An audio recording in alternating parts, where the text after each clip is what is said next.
आपण मायक्रोस्कोप बघितला, लेझर बद्दल आम्हाला आणखी आवडेल. ते काय नेमकी कोणती लेझर आणि डेंटिस्ट्री मध्ये रूट कॅनल मध्ये लेझर कुठं आपण वापरू शकतो? डेंटल लेझर ही संकल्पना मी बघितली इटलीमध्ये. रूट कॅनल चालू केल्यानंतर आपण जेव्हा सगळं आतली घाण काढतो कॅनल मधली, खाली संक्रमण असतं बॅक्टेरियाचं, ते संक्रमण टाळणं हे अतिशय महत्वाचा घटक असतो. आणि तरच सक्सेस रूट कॅनल मध्ये म्हणलं जातं. एकदम बरोबर आहे. आणि ते काम हे मशीन कर. त्याच्यामध्ये फायबर असते. ही फायबर आहे ना, आपण दाताच्या आत टाकतो. एकदम बारीक फायबर असते, 200 मायक्रॉन मध्ये. 200 मायक्रॉन, मिलीमीटर नाही म्हणते मी, मायक्रॉन म्हणतो. 200 मायक्रॉनची फायबर अशी आत जाते आणि बाहेर येते. हे आत गेल्यावरती ह्याच्यातला लेझर बीम असतो ना, तो लेझर बीम दाताच्या टोकापर्यंत जातो, एंड पर्यंत, आणि तिथं 10 टाइम्स फोल्ड उसळतो. त्या हीट मध्ये बॅक्टेरिया राहू शकत नाही.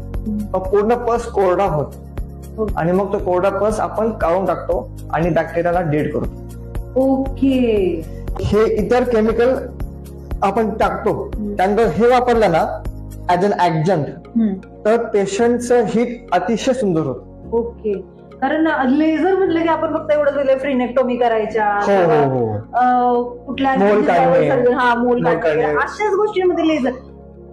रूट कॅनल मध्ये लेझर म्हणून मी ऍक्च्युली कधी ऐकलं नव्हतं. मी त्याच्यासाठी खूपच जास्त एक्साइटेड होते की नेमकं हे कसं रूट कॅनल. आणि सांगू का, हे वापरलं ना, ट्रस्ट मी, तुम्हाला अँटीबायोटिक्स, पेन किलर्स आणि पित्ताच्या गोळ्या खाव्याच लागत. Oh my God. Without antibiotics आणि विदाउट गोळ्यांच्या रूट कॅनल ट्रीटमेंट म्हणजे. आणि प्लस ह्याच्यामुळे काय होतं, एका व्हिजिट मध्ये 1 तासामध्येच रूट कॅनल संपतं आपलं. खूपच. ही कोणती कंपनी? ही आहे कंपनी डॉक्टर स्माइल. हे आहे 980 नॅनोमीटरचा वेव्हलेंथचा laser. 980 nanometre highest length wavelength त्याची असते. आणि हे आपल्याला मिळतो 15 लाख रुपयाला डायोड लेझर. ह्याच्यामध्ये अजूनही आहेत हार्ड टिश्यू, हा आहे सॉफ्ट टिश्यू.